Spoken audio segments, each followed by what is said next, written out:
नमस्ते दोस्तों। यह जो महामारी है, कोरोना की महामारी, इसमें आपसे हम इस मोबाइल के माध्यम से ही संवाद कर सकते हैं। मोबाइल के द्वारा ही आपसे मुलाकात हो सकती है, लेकिन आपको कुछ सावधानी बरतनी है। आपको घर में ही रहना है, स्वस्थ रहना है। जब भी कोई खांसी जुकाम हो तो तुरंत डॉक्टर के पास जाना है। अपने स्वास्थ्य के बारे में सजग रहना है, क्योंकि इस महामारी का संकट ही इतना भयानक है। उसका हमें मुकाबला करना है और वह मुकाबला हम करेंगे। साथ ही साथ अपने घर में भी कुछ ऐसी घरेलू औषधियाँ होती है जिसका उपयोग करने से छोटी छोटी बीमारियाँ जड़ से नष्ट हो जाती है। और यह उपयोग आपके माँ बाप, दादा दादी, इनको मालूम होते हैं। हम जो पाठ पढ़ने जा रहे हैं, जिस कविता का अध्ययन करने जा रहे हैं, वह कविता है बंदर का धंधा।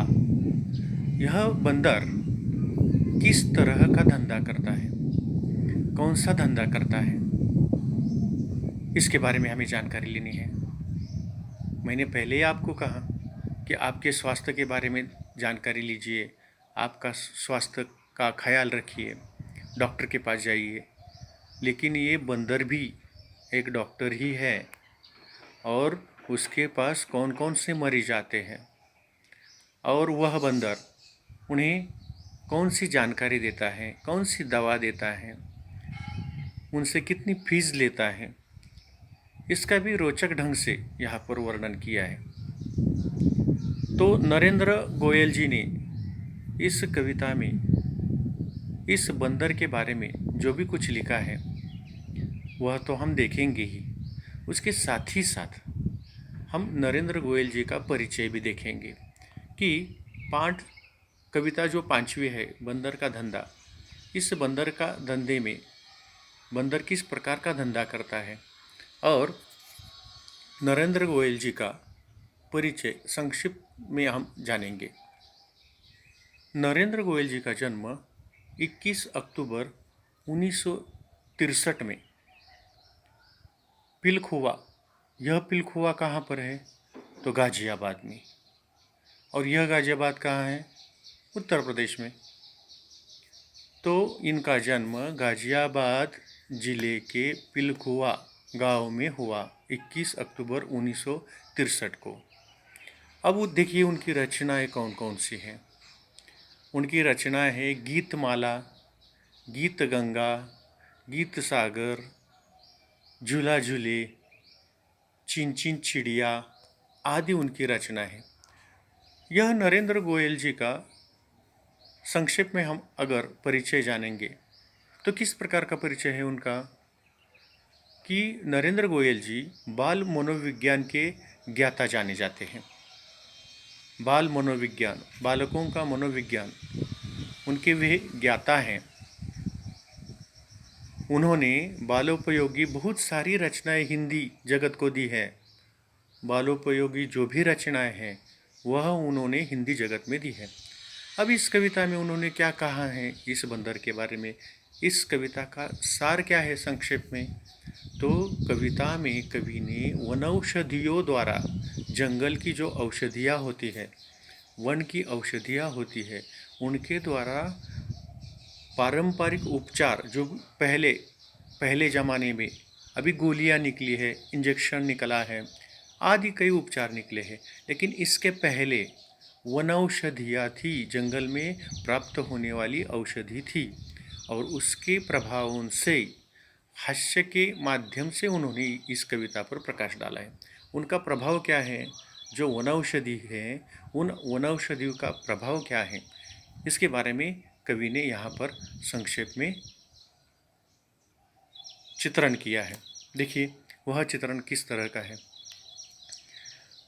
पहले मैं पूरी कविता पढ़ता हूँ, देखिए ध्यान से अपनी कॉपी में देखिए पन्ना क्रमांक 13 पर यह जो कविता है बंदर का धंधा।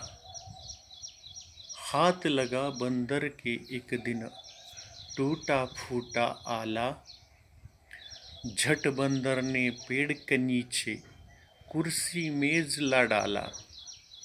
भालू आकर बोला मुझको, खांसी और जुकाम।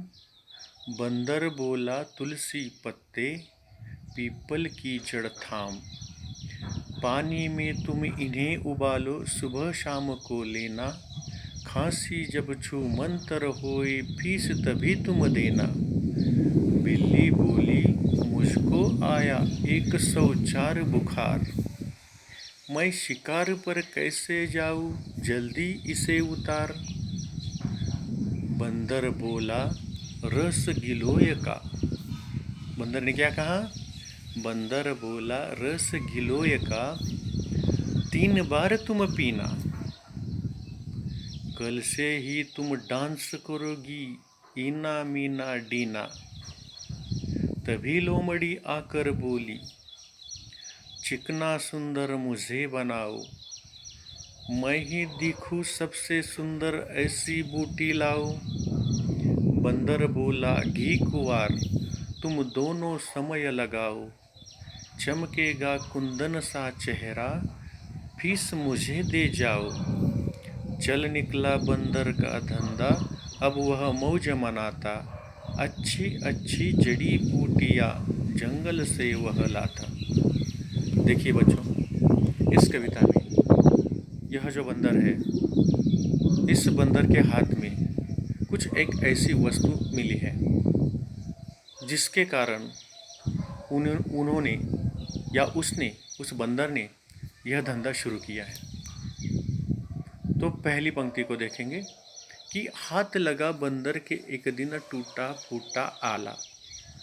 देखिए, टूटा फूटा आला यानी यह आला। आला किसे कहते हैं? तो यह जो आला है, हम लोग डॉक्टर के पास जाते हैं, कोई खांसी सर्दी जुकाम होती है तो हम डॉक्टर के पास जाते हैं। डॉक्टर क्या करता है?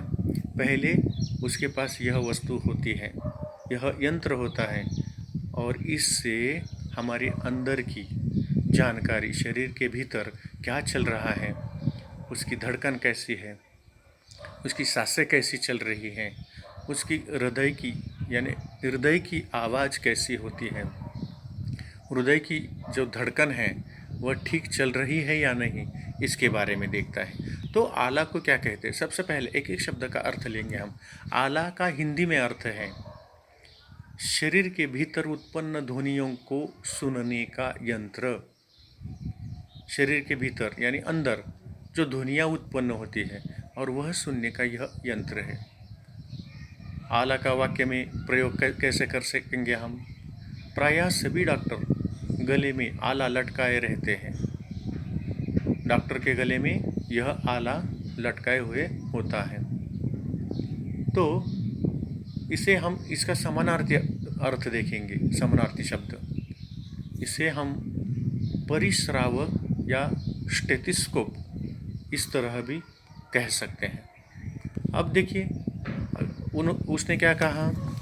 नरेंद्र गोयल जी ने कहा, हाथ लगा बंदर के एक दिन, टूटा फूटा आला। झट बंदर ने पेड़ के नीचे कुर्सी मेज ला डाला। और बंदर ने क्या किया? बंदर ने झट पेड़ के नीचे, एक पेड़ के नीचे कुर्सी मेज ला डाला। यह कुर्सी और मेज लेकर वह क्या कर रहा है? वहाँ पर बैठ गया। कुर्सी और मेज, आपको तो पता है, जब हम पढ़ाई करते हैं तो क्या करते हैं? कुर्सी और मेज का सहारा लेते हैं। ठीक उसी प्रकार इस बंदर ने भी एक पेड़ के नीचे, उसका कोई ऑफिस नहीं है, उसका कोई अस्पताल नहीं है, लेकिन उसने क्या किया? उस पेड़ के नीचे एक कुर्सी और मेज यानी टेबल डाला। और भालू आकर बोला मुझको। भालू क्या है? तो इस तरह का ये भालू है। देखिए, भालू जिसे मराठी में क्या कहते हैं हम? मराठी में अस्वल कहते हैं। क्या कहते हैं? अस्वल। जिसे हिंदी में भालू कहते हैं। भालू आकर बोला मुझको खांसी और जुकाम।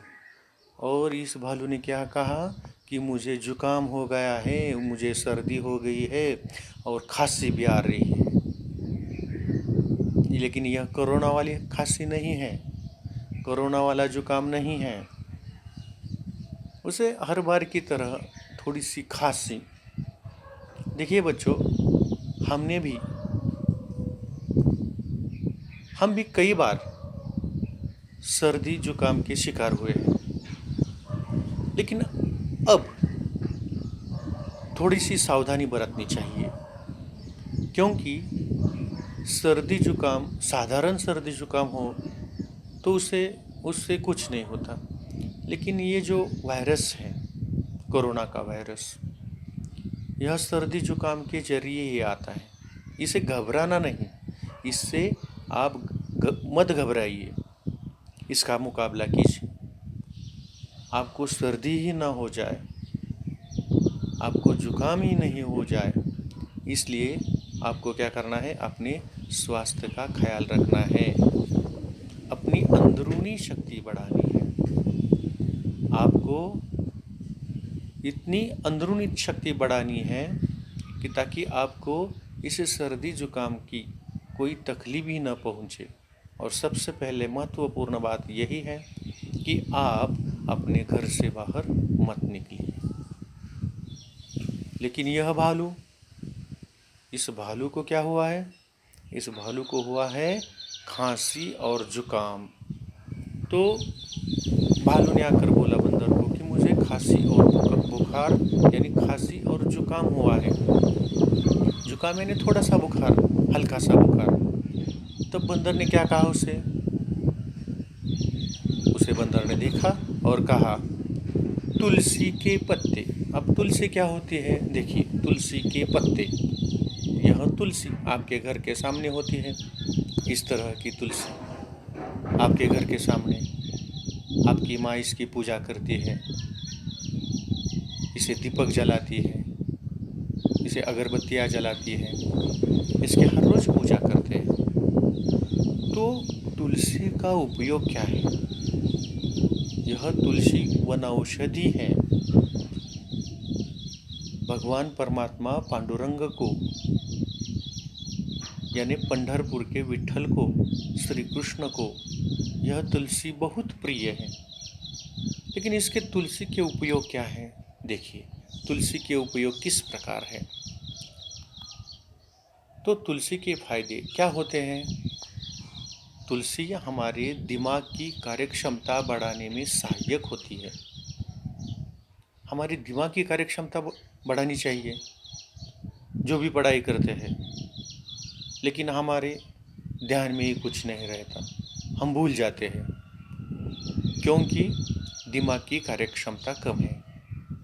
तो इसके बढ़ाने में यह सहायक होती है।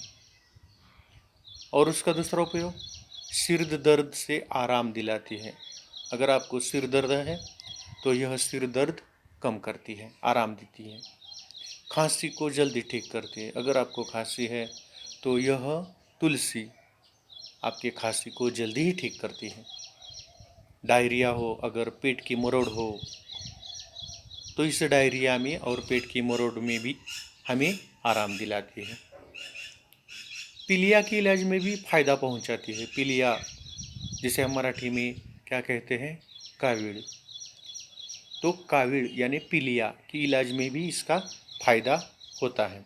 तो देखिए क्या कहा बंदर ने, तुलसी के पत्ते यानी इस तुलसी के पत्ते और पीपल की जड़। अब यह पीपल क्या होता है? तो देखिए, इस तुलसी के पहले देखिए कि तुलसी और पीपल, इन दोनों के नाम बताए। तो तुलसी के फायदे देखे हमने, और फायदे क्या क्या है तुलसी के? देखिए, सर्दी खांसी में लाभ होता है। तुलसी का लाभ क्या होता है? तो सर्दी खांसी में लाभ होता है। पेट की समस्या हो तो उसमें भी सहायक होती है। दिल की बीमारियां से बचाती है, कैंसर से बचाती है और अपना मोटापा घटाती है।